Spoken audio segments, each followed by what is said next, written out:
अस्सलाम वालेकुम, नमस्कार दोस्तों, मैं यूनुस अलवी। आप देख रहे हैं खबर टीवी। आप देख रहे हैं ये नुहू अलवर रोड है और ये दिल्ली तक भी जाता है, इधर जो है बांदीकुई और आगे तक जो है जयपुर तक भी जाता है। इसको 248 ए नेशनल हाईवे है ये, और ये इसके बराबर में ही आप ये देख रहे हैं। भले ही तो तादाद में कम है, लेकिन अगर इनके आप वैल्यू निकालेंगे कि एक एक आदमी 10-10 हजार के बराबर है। बड़े समाज सेवी है, सरपंच है, मौजूद लोग हैं, जिला पार्षद है। ये हमारे मशहूर जो है क्या नाम है गोरवाल साहब है, जो हमारे दिल्ली से चल के आए हैं। ये हमारे सऊद साहब है, ये भी दिल्ली से फरीदाबाद से चल के आए हैं। ये हमारे हाई कोर्ट के वकील हैं, क्या नाम है अपने फारूक साहब, जो फारूक अब्दुल्ला साहब। देखो बातें क्या है, बड़ी बात है। इधर हमारे देखेंगे बहुत पुराने, जब सामाजिक संगठनों का शुरुआत हुई थी, उनके जो है कहते हैं कि फाउंडर हैं। चाहे जितने भी मेवात की संस्थाएं, मेवात के कितने भी वो हुए, सबके अंदर आप रहे। और उम्र होने के अगर लगता है कि उम्र तो खैर 66 की लगते हैं, पर 56 के हैं, ऐसी कोई बात नहीं। लेकिन बड़ी बात यह कि इस रोड को बनाने के लिए, क्योंकि इसको खूनी रोड के नाम से जानते हैं। चलो कहीं मेरी बात ज्यादा हो जाए, मामला क्या है वो थोड़ा समझाते हैं। तो बताइए प्रधान जी, आप दिल्ली से आकर इसका मकसद क्या, खुद ही बताइएगा। बहुत बहुत शुक्रिया अलवी साहब। आप तो मेवात के सीनियर पत्रकार हैं और आप मुझसे ज्यादा मेवात की जो समस्या है उनको आप समझते हैं। और जैसे कि हम अगर नुहू से राजस्थान बॉर्डर तक की अगर हम बात करते हैं, तो ये रोड पर आए दिन रोजाना एक्सीडेंट होते हैं और इसमें सैकड़ों लोगों ने अपनी जानें गंवाई हैं और हजारों लोगों ने अपने जो है शरीर के अंग गंवा दिए हैं। तो ये बड़ा दुर्भाग्यपूर्ण है कि चाहे यहाँ पे सरकार इनेलो की रही हो, चाहे सरकार यहाँ पे कांग्रेस की रही हो, आज जैसे कि मौजूदा में भारतीय जनता पार्टी की सरकार चल रही है, तो किसी भी सरकार ने इस 4 लाइन पर ध्यान नहीं दिया। और जैसे कि यहाँ पे सारे लोग, मेवात के बड़े जिम्मेवार लोग यहाँ बैठे हुए हैं और एक ऐसे मुद्दे के लिए बैठे हैं कि जो सरकार को आज से 15 साल पहले कर देना चाहिए था। ये बड़ा दुर्भाग्यपूर्ण है और इसके लिए पिछले 4 सालों से कंटिन्यू पैदल मार्च और धरना प्रदर्शन, और ये मेवात के लोगों की जो आवाज है, सारे लोग जो यहाँ बैठे हैं ये उठा रहे हैं। और हमारी तो यही कोशिश है कि आपके माध्यम से हमारी जो आवाज है, ये भारतीय जनता पार्टी के जो मुख्यमंत्री हैं, हरियाणा सरकार के खट्टर साहब हैं, उन तक ये पहुंचे और ये हमारी मांगों को ये माने और इसको 4 लाइन करें, जिससे सरकार हमारी बात को सुने। भले से चंद आदमी हो, लेकिन धरना कई दिन हो गया और ये 22 जनवरी आज ये है कि बड़कली चौक पर है और 1 दिवसीय आज ये धरना है। इसे फिरोजपुर झिरका में भी है। मुझे लगता है कि ये शायद मेवात के हर गांव तक इस तरीके से एक दिन का संकेत। प्रधान जी आप बताइए, क्योंकि पहले 4 लाइन कराने के लिए ऐसी जरूरत क्यों पड़ गई है? 4 लाइन लगाने के लिए पहले आप लोगों ने पैदल मार्च किया था 2 बार, दोनों में आप शामिल रहे, क्या करें?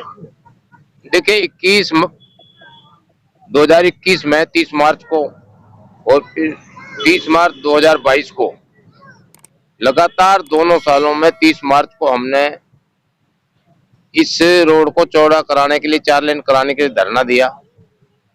और धरना देने की वजह ये थी और पैदल मार्च करने की ये वजह थी कि यहाँ लगभग 4000 के आसपास लोग अपाहिज हो चुके हैं इस यहाँ दुर्घटनाओं में, और 900 के आसपास लोगों की पिछले 7 सालों में जान जा चुकी है। बिल्कुल 4000 से अधिक जो है लोग जो है अपाहिज हो सकते हैं और 2000 से अधिक लोगों की जान जा चुकी है। इसलिए क्या कहते हैं, इस सड़क का नाम क्या रखा है? बहुत बहुत शुक्रिया खबर के लिए। इसका खूनी नाम रखा हुआ है, जो इसका दिया हुआ है, इस रोड का नाम खूनी रोड दिया हुआ है। और इसको 4 लाइन बनाने की जरूरत बहुत जरूरी है, क्योंकि हमारी जो जिस हिसाब से हमारी जनसंख्या यहाँ बढ़ रही है, उस हिसाब से इस रोड पे ट्रैफिक रोड भी बढ़ रहा है। तो इसलिए इसको 4 लाइन बनाना बहुत जरूरी है। बिल्कुल 4 लाइन बनाना बहुत जरूरी है। इस रोड को खूनी रोड के नाम से जानते हैं। वकील साहब, पहले भी आप लोगों ने पैदल मार्च में हिस्सा लिया था, क्या आश्वासन मिला था सरकार की तरफ से, प्रशासन की तरफ से, और जो मूलभूत चीजें हैं वो भी पूरी नहीं हो रही, क्या कहेंगे इसके बारे में? सरकार से जब हमने पद यात्रा करी थी बड़कली से नुहू तक, तो हमें डीसी साहब ने आश्वासन दिया था कि 10 करोड़ 61 लाख रुपए तो रोड सेफ्टी फीचर्स के लिए मैं आज ही जारी कर देता हूं, वो लेकिन अब तक भी जारी नहीं हुए। और सरकार 4 लेन बनाने के लिए मैं अभी इस मेमोरेंडम को तुरंत भेज देता हूं और बहुत जल्दी 4 लेन बन जाएगा। लेकिन अब तक भी इसका 4 लेन तो क्या, इस पर मरम्मत और रोड सेफ्टी फीचर्स के लिए कोई भी सरकार की तरफ से काम नहीं हुआ है। इस तरह से आए दिन यहाँ पर दुर्घटनाएं होती है और तकरीबन हजारों आदमी इसमें मौत के मुंह में समा चुके हैं। तकरीबन 4000-5000 के बीच में आदमी अपंग हैं, तो ये हमारी सरकार से तुरंत मांग है कि रोड सेफ्टी फीचर्स को जल्दी से जल्दी यहाँ पर लागू किया जाए, जैसे कम से कम दुर्घटनाएं हो और सड़क को जितना जल्दी हो सके उतना जल्दी 4 लेन किया जाए, ताकि हमारे लोगों के अनमोल जान बच सके। बिल्कुल बिल्कुल, वादा रहे तेरा वादा। सरकार चाहे पिछले कांग्रेस की हो, चाहे इन्होंने की हो, और चाहे मौजूदा के सरकार के डिप्टी सीएम तो बाकायदा इसी बड़कली चौर पर इसका 4 लेन करने का जो है कहते हैं कि 1 साल पहले बन चुका होता अगर उनके बात को वादा किया जाए। क्या कहेंगे जनाब, जो है आप लोग के वादा रहे तेरे वादा, क्या सरकार ने वादे किए कभी? हाँ जी, बार बार हमको, जैसे कि हम प्रोटेस्ट और धरना प्रदर्शनों के माध्यम से अपनी आवाज को उठाते हैं, तो हमें बार बार यही आश्वासन मिलता आया है कि आपका खूनी रोड को 4 लेन कराने की जो मांग है वो बहुत जल्द पूरी कर दी जाएगी। इसी के भरोसे हम फिर अपने अपने स्थान पर आ जाते हैं। जैसा ही लंबा मामला समय का खिंच जाता है तो फिर हम दोबारा से अपने इन्हीं धरना और प्रोटेस्टों के माध्यम से सरकार तक अपनी आवाज को पहुंचाने का काम करते हैं। जैसा कि आज हमने बड़कली चौक पर अपना भूख हड़ताल धरना 1 दिवसीय रखा। कम से कम जो चीजें हैं, हम कोई लड़ नहीं सकते, रोड जाम नहीं कर सकते, कोई बात पे नहीं, कम से कम अपनी बात को एक सांकेतिक तौर पर सरकार तक पहुंचाने की बात कर रहे हैं। वही हमारे साथ है, अभी टीचर है लेकिन अब रिटायर हुए हैं, लेकिन जज्बा वही क्या नाम, क्योंकि हमेशा संघर्षों के साथ रहे। जनाब आपका स्वागत है। और दूसरा, क्योंकि आप तो ये जज्बात देख रहे हैं, क्या कहेंगे इसके बारे में, इनके जज्बात के बारे में और सरकार का रवैये के बारे में? इंशाल्लाह इनके जज्बात जो है मतलब कामयाबी की तरफ बढ़ेंगे और ये रोड 4 लाइन होकर रहेगा। नहीं होगा तो ये जो है एक जन आंदोलन के रूप में उभरेगा और सरकार को झुकना ही झुकना पड़ेगा। बिल्कुल, सरकार को झुकना पड़ेगा। क्या कहेंगे आपने? बिल्कुल सरकार को झुकना पड़ेगा। सरकार काफी वादे इस रोड को बनाने के लिए कर चुकी है, जो कोई वादा उसका पूरा नहीं हुआ है। हम शांतिपूर्ण धरना प्रदर्शन कर रहे हैं। अगर सरकार हमारी शांतिपूर्ण धरना प्रदर्शन के बाद भी नहीं मानती है तो फिर हमें रोड पे आकर पूरा धरना प्रदर्शन, पूरी मेवात को एक होकर धरना प्रदर्शन करना पड़ेगा और सरकार इस रोड को 4 लेन करना पड़ेगा। बिल्कुल बिल्कुल, चेतावनी। क्या कहेंगे, चेतावनी दे रहे हैं, या तो रोड 4 लाइन के लिए हमारा लगातार संघर्ष जारी रहेगा। ये मेवात लेवल पे है फिलहाल, ये स्टेट लेवल पे चंडीगढ़ तक जाना पड़े हमें, हम बिल्कुल इसको 4 लाइन करवा के रहेंगे, चाहे हमें कितना संघर्ष करना पड़े इसके लिए। बिल्कुल, क्योंकि चाहे कितना भी करना पड़े। क्या कहेंगे प्रधान जी, आगे क्या योजना रहेगी? अभी लेते हैं अब्दुल्ला साहब से। देखिए, अब 30 जनवरी गांधी जी के बलिदान दिवस पर 30 जनवरी का रख दिया और इसीलिए हमने 30 जनवरी तय किया है कि गांधी जी से हमारा मेवात का कई रिश्ता जुड़ो। एक तो ये है कि भाई उन्होंने यहाँ आकर रोका था और उन्हें आश्वासन दिया था कि पूरा हक मिलेगा। एक तो ये एक उनका बलिदान दिवस है। दूसरा ये क्योंकि जब उनका आश्वासन था, सरकारों औरों का भी आश्वासन था, हमें हमारी मांगे पूरी नहीं हो रही, हमारे साथ इंसाफ नहीं हो रहा, तो इसीलिए 30 जनवरी का रखा है।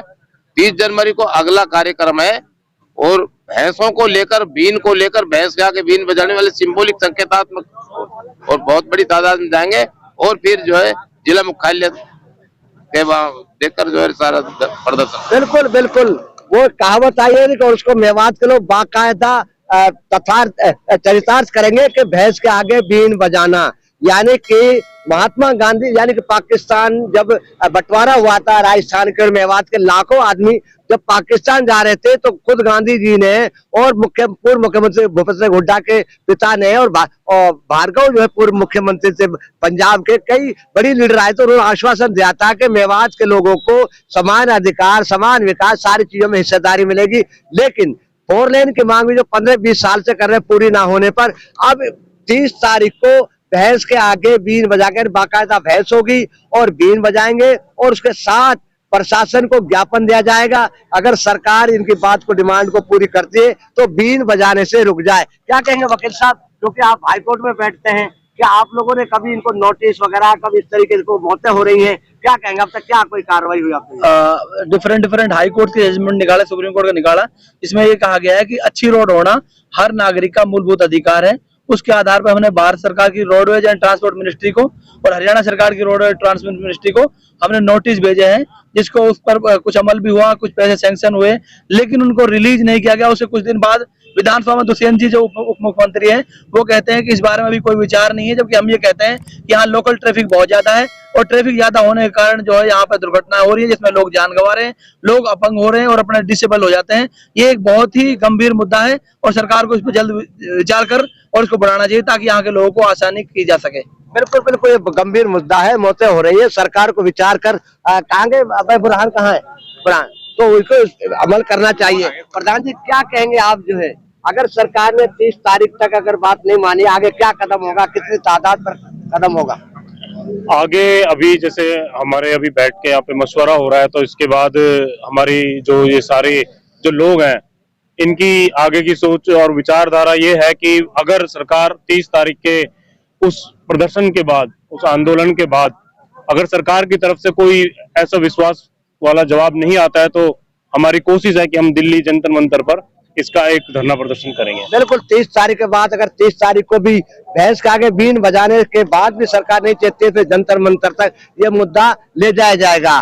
तो अभी और हमारे एक समाज सेवी है, जनाब ये बताए कि क्या राजनीतिक लोग हैं, क्या इन्होंने कोई विधानसभा में कोई मुद्दा नहीं उठाया, कि आप लोगों को आश्वासन नहीं दिया, क्या कहेंगे? क्या राजनीतिक उसके बारे में क्या कहेंगे? राजनीतिक में हम ये कहना चाहेंगे कि राजनीतिक में हमारे फिरोजपुर झिरका के विधायक ने मुद्दा उठाया था विधानसभा में, लेकिन उसको अनसुना कर दिया गया, सरकार ने उसको नजरअंदाज कर दिया। लेकिन हम विधायक साहब से फिर ये कहना चाहेंगे कि अगर आपकी सरकार विधानसभा में नहीं सुन रही है तो आपको रोड पे आना चाहिए, हमारे साथ बैठना चाहिए, इस धरनों के जरिए या रोड के जरिए कोई भी जैसा भी, क्योंकि ये रोड हमारी जरूरत है, क्योंकि ये रोड, इस रोड से हमारे हजारों घर बर्बाद हुए हैं। तो हमें इस रोड की फिक्र है, हमारे साथी जो बैठे हैं लगातार इस लड़ाई को लड़ रहे हैं, तो राजनेताओं को भी हमारे साथ आना चाहिए, और राजनेताओं के साथ तो पूरी मेवात जुड़ जाएगी और दबाव में सरकार को करना पड़ेगा। बिल्कुल बिल्कुल, कि जब हम समाज सेवकों का, लोगों का, प्रमुख लोगों का कहना है कि भले ही से हमारे जो कांग्रेस के विधायकों ने विधानसभा में ये मुद्दा उठाया हो, जब सरकार वहां नहीं सुनते तो रोड पे आना चाहिए, उनका साथ देना चाहिए,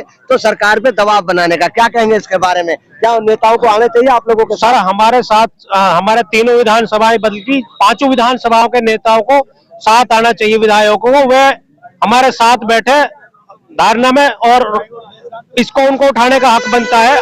उससे क्या है कि उनके साथ सर जितनी भी, अगर हमारे विधायक हमारे साथ होंगे, उनके साथ जितने भी जुड़े हुए लोग हैं वे हमारे साथ आएंगे सर, उससे हमारा एक काफी क्राउड बढ़ेगा, काफी पब्लिक होगी तो प्रशासन पर उसका दबाव बढ़ेगा। बिल्कुल, अगर जनता के साथ अगर मौजूदा विधायक अगर आते हैं तो प्रशासन पर दबाव बढ़ेगा, सरकार पर दबाव बढ़ेगा। क्या कहेंगे, क्या सच में जो है दबाव बढ़ पाएगा अगर राजनेता सामने आते हैं और जनता सामने आते हैं? क्या कहेंगे? अगर राजनेता वो जनता का मिलकर दिल्ली बने तो ऐसा है कि जरूर दबाव बनेगा सरकार के ऊपर, क्योंकि ये मांग हमारी कोई गलत मांग नहीं है, ये हमारी रोजमर्रा की जिंदगी में काम आने वाली मांग है।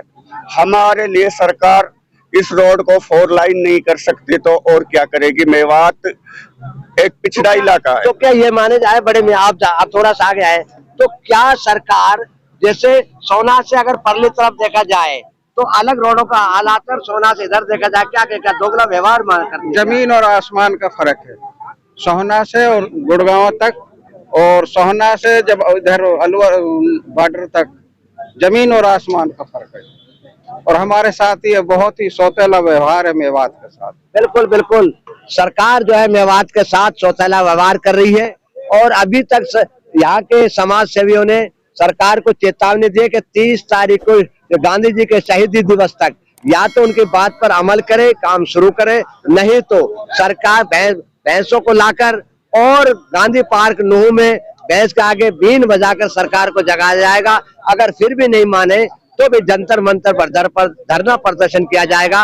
अब ये तो समय ही बताएगा कि सामाजिक लोग अपनी बात पे कितने अडिग है और सरकार कितने हठधर्मी पर है, ये तो देखने वाला समय ही बताएगा। तब तक देखते रहे खबर टीवी। नमस्कार, अस्सलाम वालेकुम। भरोसे का YouTube चैनल और सच्ची खबरें देखने के लिए हमारे खबर हक टीवी को सब्सक्राइब, लाइक और शेयर जरूर करें।